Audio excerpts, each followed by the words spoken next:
Je suis désolé de vous gêner dans vos conversations. J'en suis sûr, sont intéressantes. On va faire appel. Donc, Guérin Yannick, présent. Gabriel Germain. Coralie Morvan. Présente. Albert Marel. Présent. Cathy Michaud-Varenne. Présente. Grégory Allenbach. Présent. Alexandra Edesheim. Présente. Fabrice Matois. Présent. Fabienne Cazola-Romaillefer. Présente. Michel Fratte n'est pas arrivé. Béatrice Belmonte. Présente. Frédéric Lagescarde. Présente. Natacha Arnaud. Présente. Nathalie Baul a donné pouvoir à Christophe Ollier. Stéphanie Jambron. Présente. Lydie Chambeux. Présente. Ludovic Laforêt. Présent. Éric Poirier. Présent. Céline Matonnet. Présente. Laurine Closon a donné... n'est pas là. Didier Debarge a donné pouvoir à Stéphanie Verbenec. Valérie Merle a donné pouvoir à Éric Poirier. Et Christian Hardy a donné pouvoir à Fabienne Cazola-Romaillefer. Christophe Ollier. Présent. Florence Iacono. Présente. Quentin Guilleux. Il n'est pas là, absent. Luc Souillard. Présent. Stéphanie Werbenec. Présente. Marine Milo a donné pouvoir à Céline Matonnet. Je vous propose de nommer une secrétaire de séance. Je vous propose donc Lydie Chambeux. Est-ce que quelqu'un est contre? Est-ce que quelqu'un s'abstient? Unanimité. Bravo. On va mettre à l'approbation l'Assemblée délibérante le procès-verbal du précédent conseil municipal du 2 juillet 2025 qui a été transmis avec les convocations. Est-ce qu'il y a des questions sur ce compte rendu? Pas de questions, on passe au vote. Qui s'abstient? Qui est contre? Unanimité, je vous remercie. On attaque donc le rapport numéro 1. Il s'agit de l'actualisation et la prolongation du contrat départemental de développement et d'aménagement du CDDA pour la tranche 2018 TER. Donc c'est vraiment un contrat d'aide du département, c'est un peu le nerf de la guerre de tous nos investissements et de tous les investissements de la plupart des communes de tout le département. Donc il est d'autant plus important que celui-ci a commencé donc en 2015. Il a été très intéressant. Pourquoi? Parce que notamment il avait, je vais passer la parole à un dernier juste pour dire deux mots, c'est quand même important de le dire. Il arrivait à la fin maintenant et tout n'avait pas pu être fait en sachant qu'aujourd'hui les contrats d'aide ne sont plus les mêmes, les pourcentages d'aide sont plus à la hauteur de 50% et à mon avis dans les années qui viendront, je suis pas sûr que ce sera même 50%, alors que ceux-là ils étaient encore à hauteur de 70% pour des montants assez élevés. Donc l'intérêt c'est d'avoir pu décaler et prolonger un petit peu ce CDDA qui nous permettra dans les quelques années à venir de démarrer des projets très importants, on va vous parler Albert, mais surtout de garder aussi ce niveau d'aide très important, 70%. Donc une fois que je vous ai dit ça, écoute Albert, toi nous en parler.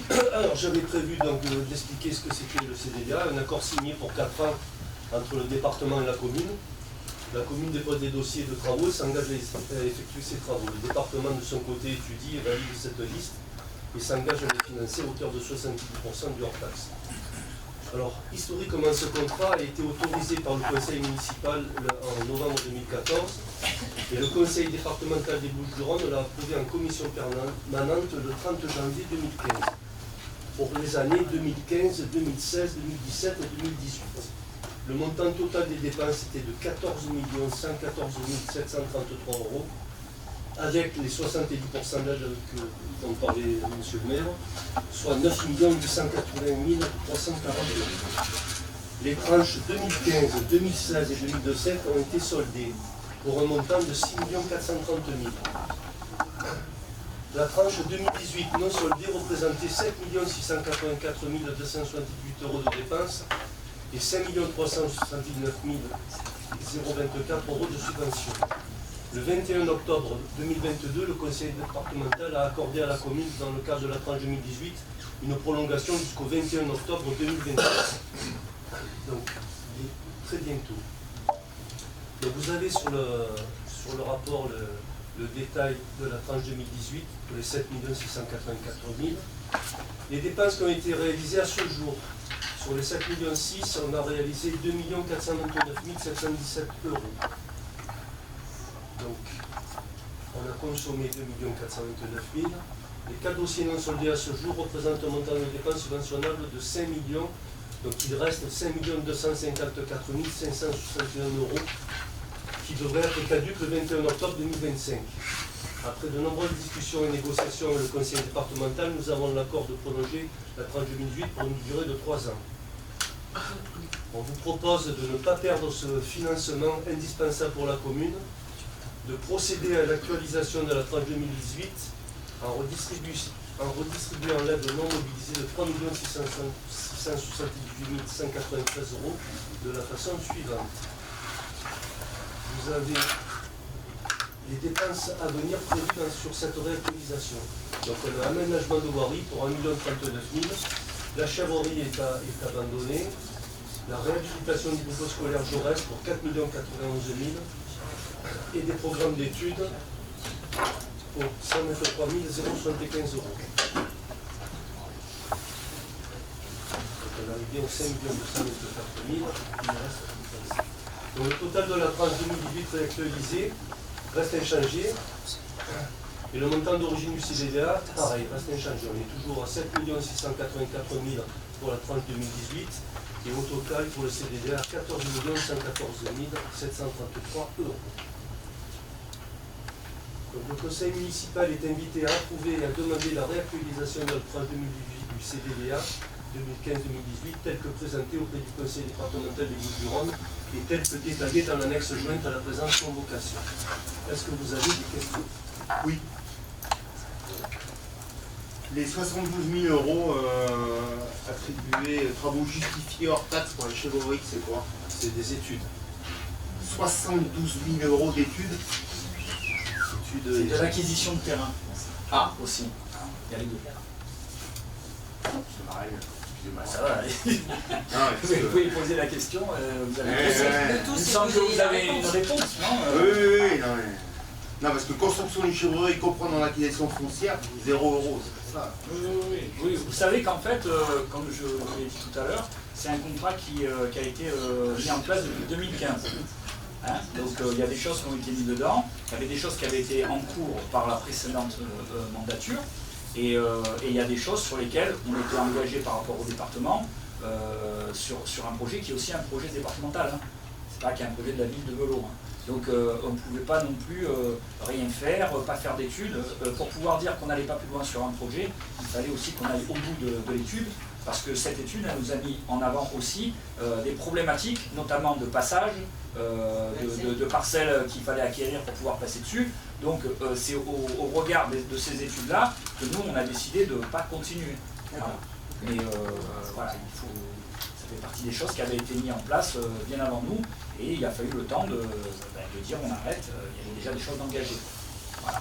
Ce qu'il faut retenir de cette possibilité de décaler le contrat départemental, on avait eu l'occasion d'en parler, mais un programme qui est très très important pour nous, c'est la réhabilitation de l'école Jean Jaurès.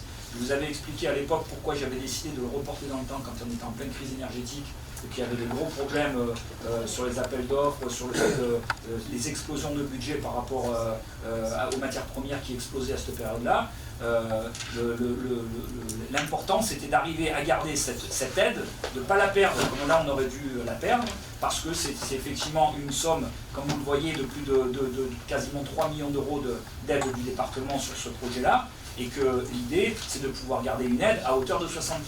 Comme je vous l'ai dit tout à l'heure, si on repartait sur un nouveau contrat d'aide départementale, comme ça devait être le cas, on passait sur des aides à 50%. On n'aurait pas du tout eu la même aide pour faire cette école. Donc, on a la possibilité de décaler et de prolonger ce contrat. C'est aussi pour pouvoir attaquer, dès le début du mandat, le Prochain projet. mandat. Bah oui. Donc celui-là, pour l'instant, je ne vois pas si loin. Et donc l'idée, c'est de pouvoir attaquer. On a déjà commencé, puisqu'il y a déjà eu des études qui ont été faites. Il y a une concertation. L'idée, c'est de pouvoir commencer assez vite, en sachant que il n'y a pas les végétalisations d'école qui sont dedans, puisque ce sera une aide par rapport à la métropole qui sera faite en complément de ce travail-là. Donc c'était important pour nous Je suppose qu'il y aura des appels d'offres et on sera... Mais bien entendu, à ce prix-là, vous imaginez bien qu'il y aura un appel d'offres. On a déjà eu un sur l'étude qui a été faite, vous vous souvenez, puisqu'il y a eu une étude qui a été faite. Non, on n'a pas été conviés. Le montant, c'était combien? À chaque fois qu'on va faire des marchés, on fait des marchés. Mais celui-là ne m'a pas été... Non, les MAPA, on n'est pas consultés.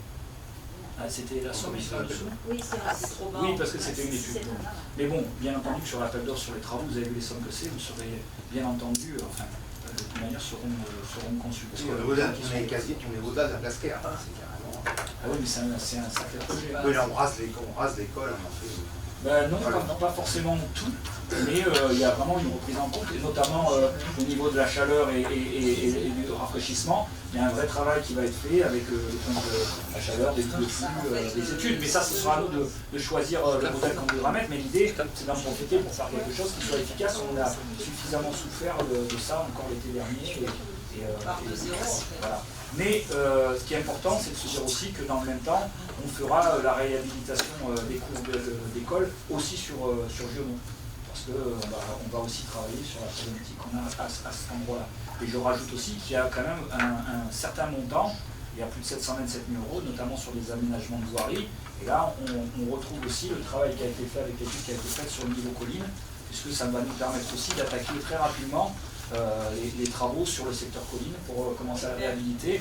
Et ça, c'était important pour nous, même si on va assez rapidement attaquer déjà, je crois, sur Debussy, on va attaquer les travaux. Ça fait pas partie. Oui, mais bon, ça fait partie des réhabilitations de rues sur le secteur colline. Voilà, s'il n'y a pas d'autres questions, je vous propose qu'on passe au vote.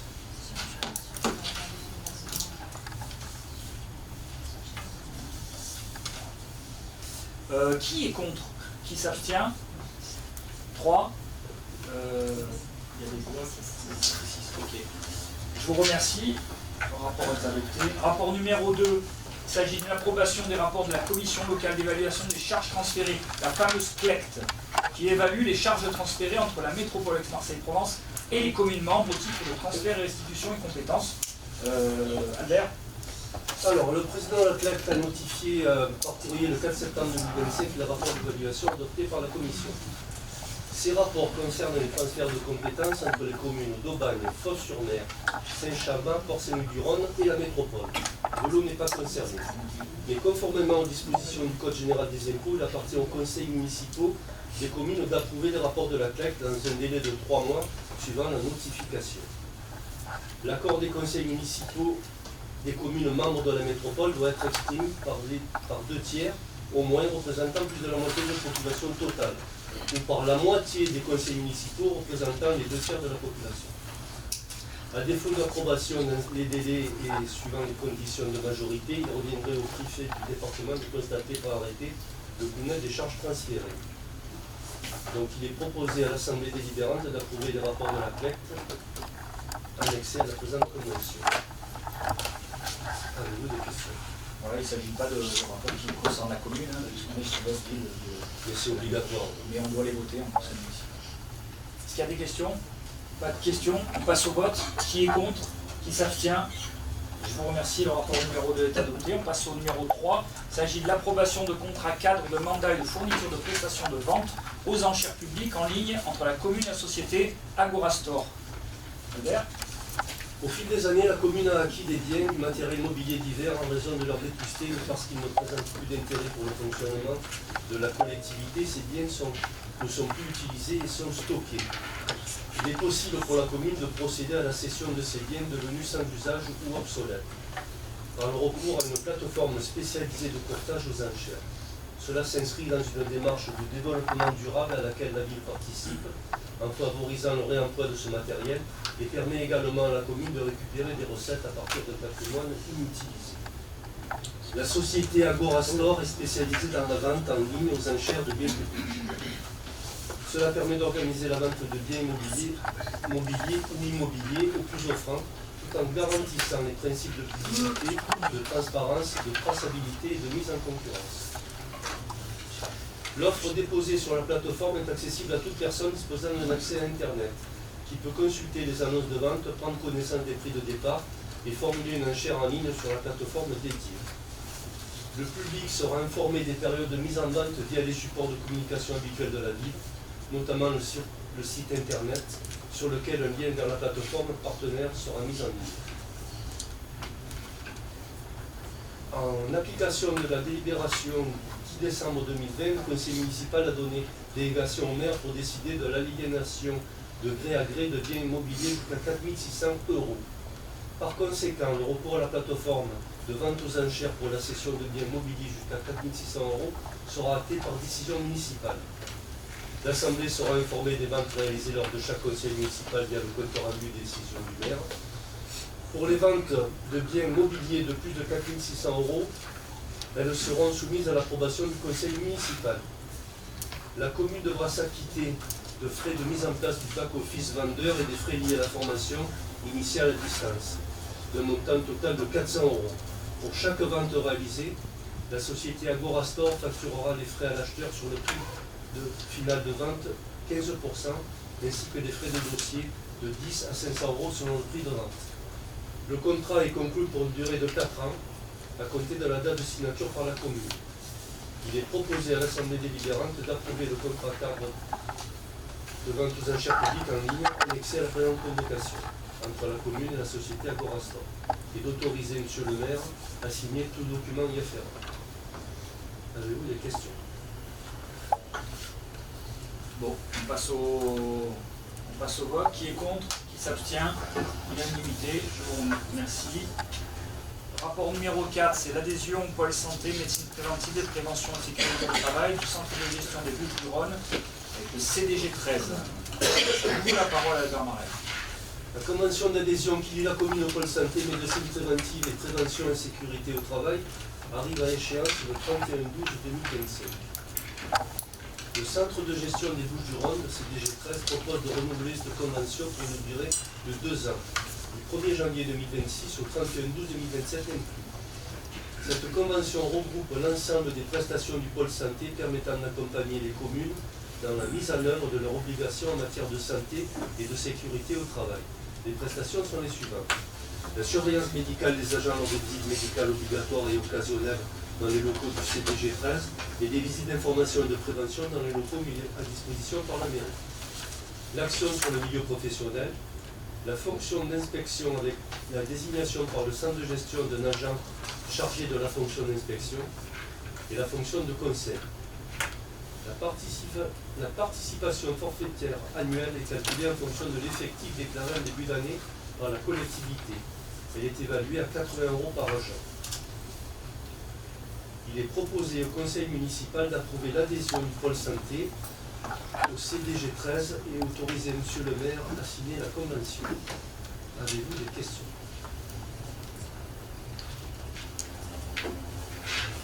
Pas de questions, on passe au vote. Qui est contre? Qui s'abstient? Unanimité, merci beaucoup.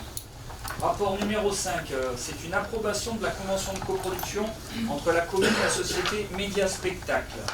Donc on a validé une opportunité de spectacle en fait qui n'était pas prévue sur le programme. Donc il s'agit d'une comédie de Georges Feydeau, une comédie de boulevard, qui est une comédie à gros succès populaire, avec des acteurs grand public comme Jean-Pierre Castaldi, Olivier Lejeune. Donc on profite en fait d'une annulation de date la salle n'a pas pu prendre le spectacle, donc la compagnie cherchait une salle dans les Bouches-du-Rhône. Et donc nous allons les accueillir en mettant à disposition la salle avec une billetterie qui sera prise en charge par la production, donc une location comme on le fait. Donc c'est pas un spectacle qu'on paye, on le met en location, c'est bien ça, ouais. Et eux ils vont faire la billetterie, et ils feront leur billetterie dessus. Donc voilà, c'est juste une approbation, on signe la convention de coproduction. Pour être un peu plus précis dans les termes, selon les termes de la convention annexée à la présente convocation de la commune, en tant que co-organisateur s'engage à mettre à disposition les équipements culturels, les équipes techniques et d'accueil nécessaires au bon fonctionnement du spectacle intitulé Monsieur Chasse. La société de production fournira quant à elle le spectacle entièrement monté, équipé de décors, meubles, costumes, accessoires, dont elle assumera la responsabilité artistique ainsi que les frais en découlant, transport, hébergement, repas, location supplémentaire, personnel intermittent, frais de sécurité, incendie et sécurité du public. Elle sera également responsable de la billetterie et les prix des places pratiquées pour le spectacle seront à sa discrétion. On est sur quel prix de place, comme on l'avait dit? 39 ou 34 39 €. Voilà. Toutes les dispositions respectées par les deux parties sont indiquées dans la convention annexée à la présente convocation. Le coût de cession du spectacle est supporté exclusivement par la société Média Spectacle qui encaissera la totalité des recettes de la billetterie. Il est proposé à l'Assemblée délibérante d'approuver la convention de coproduction annexée à la présente convocation entre la commune et la société Média Spectacle et d'autoriser le maire à la signer ainsi que tout document y afférent. Le conseil municipal est invité à prononcer la dite convention. Est-ce qu'il y a des questions? Il n'y a pas de... ça ramène pas d'argent à la commune. C'est uniquement une action culturelle. Ça rajoute un spectacle. Voilà. Sans que ça lui coûte. Voilà. On passe au vote. Qui est contre? Qui s'abstient? Je vous remercie. Le rapport numéro 5 est adopté. Rapport numéro 6. Il s'agit d'une approbation de convention de partenariat relative à la mise en œuvre d'actions culturelles et de prévention dans le domaine de la santé entre la commune et les associations maisons de santé pluriprofessionnelles de vélo et communautés professionnelles territoriales de santé Village de l'Arc. Donc la MSP, c'est la maison de santé pluriprofessionnelle de vélo. Le CTPS, c'est la communauté professionnelle territoriale de santé des Villages de l'Arc. Et ce sont des partenaires qui sont privilégiés sur toutes les questions de santé. Donc on avait eu un événement qui s'était passé le 27 mai qui s'appelait Hugo, qui avait été organisé sur l'espace Nova avec eux pour parler de tous les troubles 10. Nous avons décidé de renouveler l'expérience sur le mal-être adolescent avec le spectacle On n'est pas crédible à 17 ans. Les professionnels de santé s'engagent à travailler avec les acteurs locaux, notamment le collège. Ainsi, on contracte les relations mairie, association de santé. Voilà, c'est un vrai partenariat qui existe depuis quelques années. On avait fait avec eux aussi Octobre Rose, qui avait très bien fonctionné sur la sensibilisation sur le cancer du sein. On va le refaire cette année. Voilà, ce sont des gens qui sont une vraie écoute, qui sont à la fois une oreille, mais aussi finalement vraiment une source de conseils pour nous sur plein de choses qui peuvent nous passer, à côté desquelles on peut passer, notamment sur le mal-être adolescent qui est un vrai fléau. Voilà. Donc, et on sait très bien que quand il y a un mal-être des jeunes, les parents ils en sont affectés aussi. Donc c'est à la fois des événements qui peuvent être rassurants pour les enfants, mais aussi pour les parents, qui s'aperçoivent qu'ils sont un peu moins seuls. Et puis ça permet toujours d'ouvrir le dialogue et puis de trouver des solutions. Voilà, ça nous parle, c'est très en lien avec la politique qu'on mène au niveau social et au niveau de l'enfance. Donc est-ce qu'il y a des questions par rapport à ça? Voilà. On passe au vote. Qui est contre? Qui s'abstient? Unanimité, je vous remercie sur le rapport numéro 6. Rapport numéro 7, c'est une approbation de la gestion du matériel alloué à l'atelier partagé, acceptation d'un prêt. Je laisse la parole à Christophe Ollier. Il est rappelé à l'Assemblée délibérante qu'en 2021, la commune s'est engagée dans une dynamique mêlant à la fois le développement local et la transition écologique par la création d'un projet d'atelier partagé. Pensé comme un espace collaboratif et lieu de rencontre, de créativité et de production, l'atelier partagé permet aux vélotiens de mutualiser les ressources, des compétences et des équipements pour faciliter la mise en œuvre de projets intégrant les principes de l'économie circulaire. Le projet s'est concrétisé au printemps 2025 avec l'achèvement des travaux sur le bâtiment dit du Bon Puy, situé à Avenue de la République. L'atelier propose plusieurs activités et espaces de travail aux vélotiens, atelier de soudure mécanique, menuiserie bois, réparation d'électronique ou encore organisation d'ateliers réparation vélo dans la cour extérieure une fois par mois.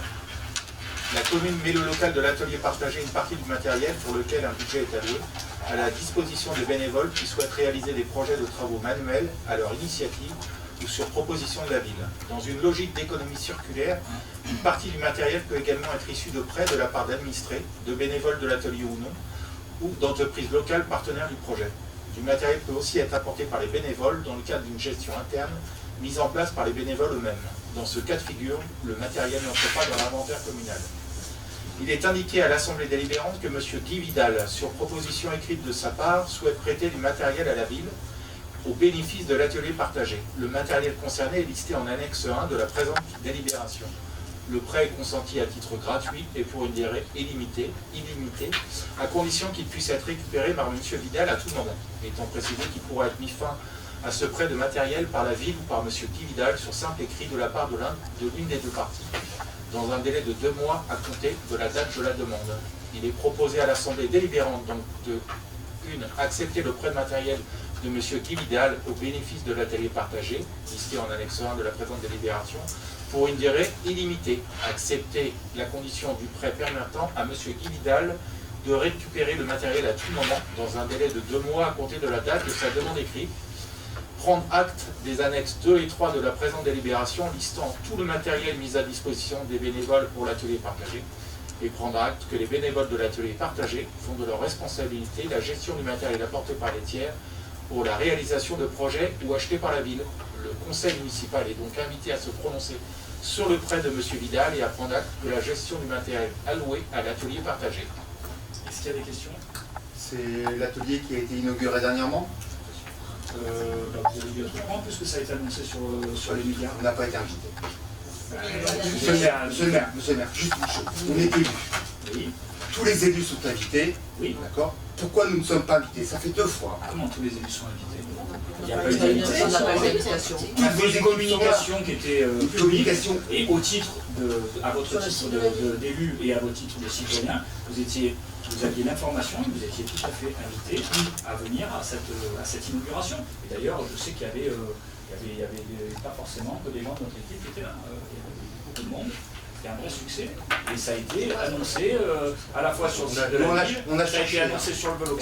On a cherché sur l'info. Écoutez, moi je peux vous garantir qu'il y a eu une communication et que ça a été annoncé. Sur le Et panneau annoncé, ça a d'affichage été mis aussi sur le panneau d'affichage. Voilà, mais comme tout le monde. Il n'y a pas eu d'invitation. Et il n'y a pas eu d'invitation particulière, quoi. Voilà. En tout cas, ça va être ouvert, vous pourrez y aller, vous serez bien accueillis. Il y a beaucoup de bénévoles, il y a eu pas mal de référents qui se sont proposés, qui ont déjà fait les stages pour pouvoir encadrer ça. Voilà, on a des beaux projets qui vont sortir et on est très heureux que ça puisse être sur notre territoire. Voilà. Est-ce qu'on passe au vote? Qui est contre? Qui s'abstient? Unanimité, je vous remercie. Rapport numéro 8, il s'agit de l'approbation de la convention de droit de chasser avec la société de chasse de Velot sur les terrains communaux. Coralie Morvan, si tu veux te parler un peu.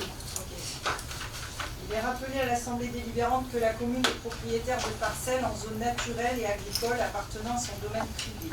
La société de chasse de Velot sollicite un droit de chasser sur ces parcelles communales. La politique de la commune est donc d'ouvrir ou de maintenir ouvert à la chasse des terrains dont elle est propriétaire tout en préservant leur qualité environnementale. Il est donc proposé à l'Assemblée délibérante de concéder à la société de chasse de Velot un droit de chasser. Ce droit de chasser se fera par convention et il s'exercera sur les parcelles détaillées en annexe de la présente convention. Les parcelles communales qui sont d'ores et déjà louées par baux ou convention devront obligatoirement avoir l'autorisation du locataire. La convention est établie pour une durée de 2 ans synégétique, renouvelable 2 ans par tacite reconduction. La société de chasse aura la jouissance des biens à compter de la date de signature de la dite convention. La mise à disposition des parcelles et du droit de chasser sont consentis à la société de chasse de Velot à titre gratuit. La société de chasse s'engage à faire respecter les règles de sécurité, ses statuts, son règlement intérieur et la présente convention ainsi que leur réglementation en matière de défense contre l'incendie. La chasse se pratiquera conformément aux arrêtés régissant l'activité synégétique et notamment l'arrêté préfectoral portant sur l'ouverture et la fermeture de la chasse dans le département des Bouches-du-Rhône pour la saison synégétique. La société de chasse devra se conformer aux lois, règlements concernant la chasse et notamment le code de l'environnement et de ses articles sur l'exercice de la chasse. Elle devra respecter les cultures et elle ne devra pas entraver l'exploitation des pâturages et des produits forestiers. Tout aménagement synégétique est soumis à information et à autorisation préalable de la commune, comme ils le font par exemple quand il y a des battues de sangliers. L'organisation par la société de chasse de toute manifestation pendant et hors période de chasse reste soumise à l'autorisation préalable de la commune. Le conseil municipal est invité à se prononcer sur la dite convention annexée à la présente convocation. Y a-t-il des questions sur cette nouvelle convention? En fait, on n'a pas changé grand chose. On a seulement bien mis noir sur blanc les éléments. S'il n'y a pas de questions, je vous propose de passer au vote. Qui est contre? Qui s'abstient? Unanimité sur le rapport numéro 8, je vous remercie. Rapport 9, création de zones d'accélération des énergies renouvelables, bilan de concertation et arrêté de cartographie. Voilà, c'est un rapport qui avait été retiré la dernière fois suite à une question. Étant donné qu'on a éclairé le sujet, Coralie Morvan va pouvoir nous en parler un petit peu. Alors en fait, oui, depuis la loi du 10 mars 2023, les communes sont obligées de proposer un déploiement d'énergie renouvelable terrestre. Donc nous, au conseil municipal du 26 mai 2025, on a proposé donc 4 terrains. Du coup, ces 4 terrains, donc, à l'issue de cette proposition, il y a eu une consultation publique du 6 au 20 juin 2025, où, après cette consultation, on n'a eu aucun retour sur la consultation. Donc, du coup, au dernier conseil municipal, j'étais absente, mais vous avez passé, on a proposé donc de valider cette cartographie. Je crois que c'est M. Poirier qui avait posé une question, il me semble, c'est ça. Donc du coup, on le repasse aujourd'hui. Vous, votre inquiétude, en fait, c'était sur les terrains, si j'ai bien compris, le fait qu'il y ait que ce soit boisé et qu'on coupe des arbres. Donc en fait, ça, c'est donc l'État nous demande de prévoir des terrains, ce qu'on a fait. Aujourd'hui, ces terrains vont être soumis à l'approbation de l'État. Donc déjà, nous, on n'a fait qu'une proposition, donc on verra à l'issue comment ça va se gérer. Et ensuite, ça sera intégré dans le prochain PLUI, parce qu'aujourd'hui, sur le PLU, vous savez que nous ne pourrons pas faire sur de l'eau des photovoltaïques au sol. C'est interdit, on ne l'a pas dans le PLU. Donc de toute façon, aujourd'hui, il ne peut rien se passer. Mais donc dans le PLUI, on va normalement inclure les 4 terrains qui ont été identifiés. Mais après, dans le PLUI, on va pouvoir mettre un sujet de dire, par exemple, sur les terrains, il y a effectivement un espace pour mettre du photovoltaïque, mais interdiction de couper les arbres.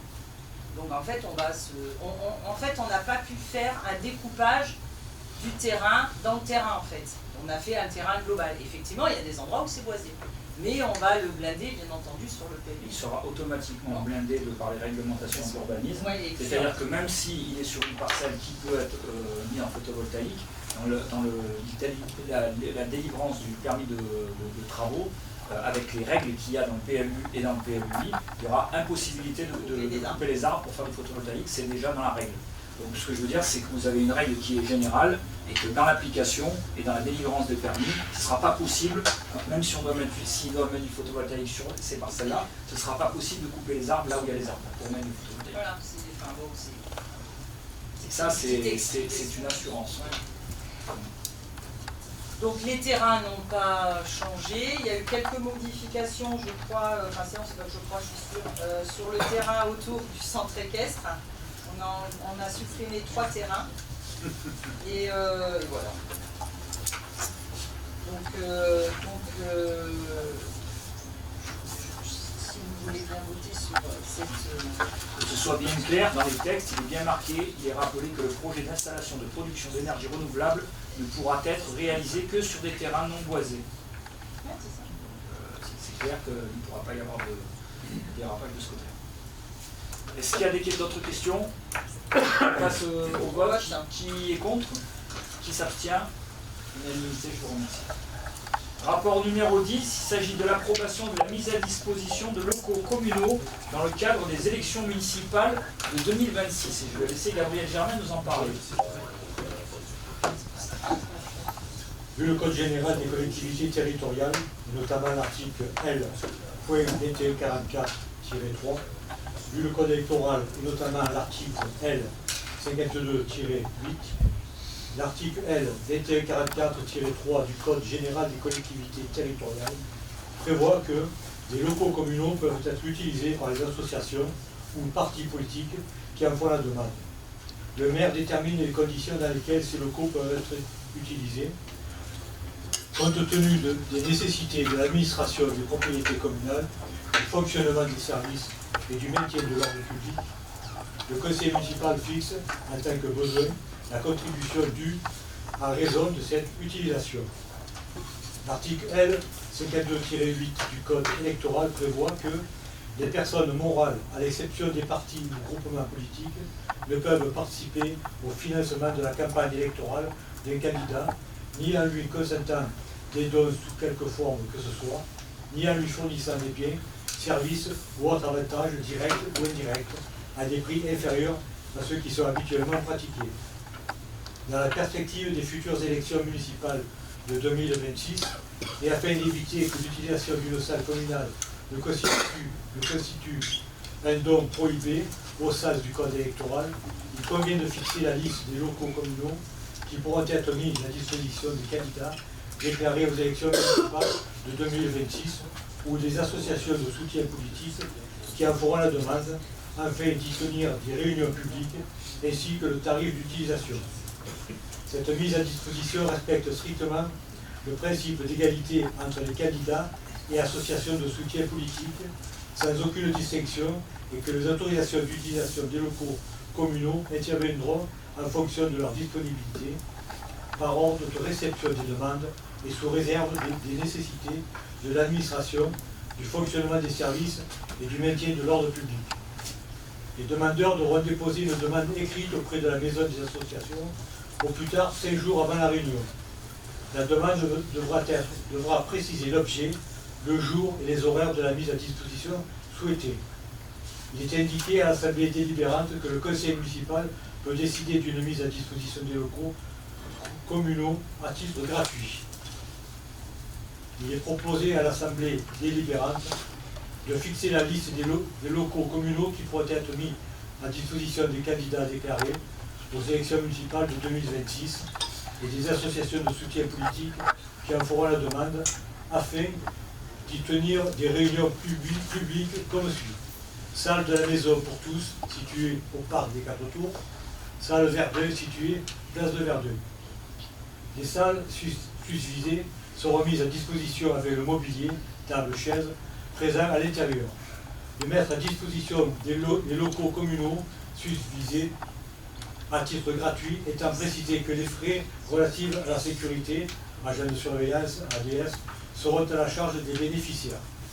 Le conseil municipal est invité à se prononcer sur ces conditions de mise à disposition de locaux communaux dans le cadre des élections municipales de 2026.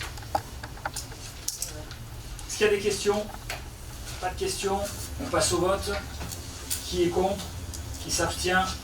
Unanimité, merci. Ensuite, il s'agit de rapport numéro 11. Ce sont des décisions du maire. Et du coup, ce sont des décisions de maire.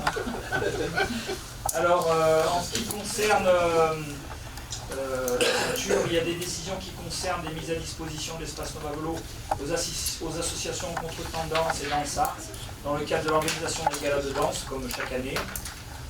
Des mises à disposition gratuites de l'espace Nova à diverses associations dans le cadre des festivités d'été 2025. Il s'agit aussi d'un mécénat avec la Société Provence Nuisible dans le cadre de la réalisation de la fresque murale rue de la Liberté, avec la mise à disposition gratuite d'une nacelle automotrice en juillet. Ensuite, un avenant à la convention cadre relative à la carte jeune, qui est portée par la plateforme Jeunesse en Provence entre la commune et le département, avec un montant du porte-monnaie vie quotidienne qui passe de 100 € à 75 € et celui du soutien scolaire qui passe de 50 à 75 €. En ce qui concerne la vie locale, on retrouve 5 conventions de mise à disposition de locaux pour les associations vélociennes dans le cadre de l'exercice de leurs activités, une demande de subvention auprès des départements pour le praticable de gymnastique artistique au gymnase Roger Coudert et pour la création d'une aire sportive extérieure. Voilà.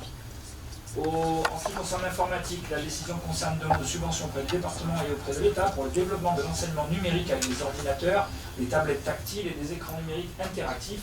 C'est un coût de projet qui est à 86 729 € avec une subvention de 29 714 € du département. En ce qui concerne les services techniques, on retrouve une convention de mise à disposition du tracteur municipal au comité des fêtes dans le cadre de la Saint-Éloi pour le transport des caisses à savon. 3 décisions relatives à des marchés à procédure adaptée, fourniture et postes de praticables et gymnastiques attribuées à l'entreprise Gymnova, location mise à disposition des décos d'illumination des fêtes de fin d'année attribuées à l'entreprise Leblanc Illumination, prestation de gardiennage pour les services municipaux et sécurité pour diverses manifestations attribuées à l'entreprise Service Protection Conseil. Une décision relative à une majoration de cotisation en 2025 pour l'assurance, dommage aux biens avec une augmentation de 14,47% par rapport à la cotisation 2024, soit 41 501 €, tout en sachant que la grande difficulté, ça va être pour les collectivités de continuer tout simplement à être assurées. Il y a beaucoup de communes qui n'arrivent pas à trouver d'assureurs, donc on espère, malgré cette augmentation non négligeable, au moins les assurances continueront à pouvoir s'occuper de nous. Ce qui concerne le secrétariat général, la décision concerne le renouvellement de l'adhésion à l'association Empreinte Citoyenne pour 2025-2026, cotisation 400 €. La médiathèque, Il y a une décision qui concerne une convention de partenariat avec la bibliothèque municipale de Ventabrin pour des prêts gratuits de livres. En ce qui concerne les finances, on retrouve une décision municipale relative à des admissions, j'aime beaucoup le terme, voilà, une décision municipale relative à des admissions en non-valeur de créances de faible valeur pour lesquelles les diligences s'avèrent impossibles, vaines ou dont les poursuites de recouvrement ne sont pas estimées suffisantes pour justifier la poursuite des diligences. Donc on est sur un gros montant qui est total, qui est un montant de 189,57 €. Il s'agit de consommation eau, après résiliation, EDF, frais de fourrière et consommation d'eau locataire. C'est plus cher en bateau. C'est exactement pour ça que la définition. En ce qui concerne l'urbanisme, les décisions elles concernent la désignation d'un avocat représentant la commune dans le cadre de 2 contentieux d'urbanisme. Et pour ce qui concerne la population, enfin, on retrouve une décision concernant l'attribution d'une concession. Voilà. Est-ce qu'il y a des questions? S'il n'y a pas de questions, ben, écoutez, étant donné qu'il n'y a pas eu de questions posées par l'opposition, il n'y a pas eu le temps, mais écoutez, c'est dommage parce que j'ai l'impression quand je regarde Facebook qu'il y a plein de gens qui je suis très attristé du fait que vous ne soyez pas à leur écoute. Je vous remercie et je vous souhaite une bonne fin de soirée. Merci pour votre présence. Monsieur le maire, c'est pour éviter de prendre des cartouches comme quoi on s'épanche trop sur les réseaux sociaux. Non, non, vous savez, on peut poser aussi des questions. Hein. Peut-être même qu'on aurait des questions. Est-ce qu'on peut en poser une? Hein? On peut en poser une ou pas? Bah écoutez, étant donné que quand on ne reçoit pas les papiers, on n'a pas la possibilité de vous répondre avec les éléments clairs, administratifs, je me tiens tout à fait à votre disposition si vous voulez, après le conseil, me poser ces questions, j'essaierai d'être le plus précis dans ma réponse. Voilà, je ne peux pas vous dire mieux. Merci beaucoup à Télévolo. Merci aux agents. Bonne fin de soirée.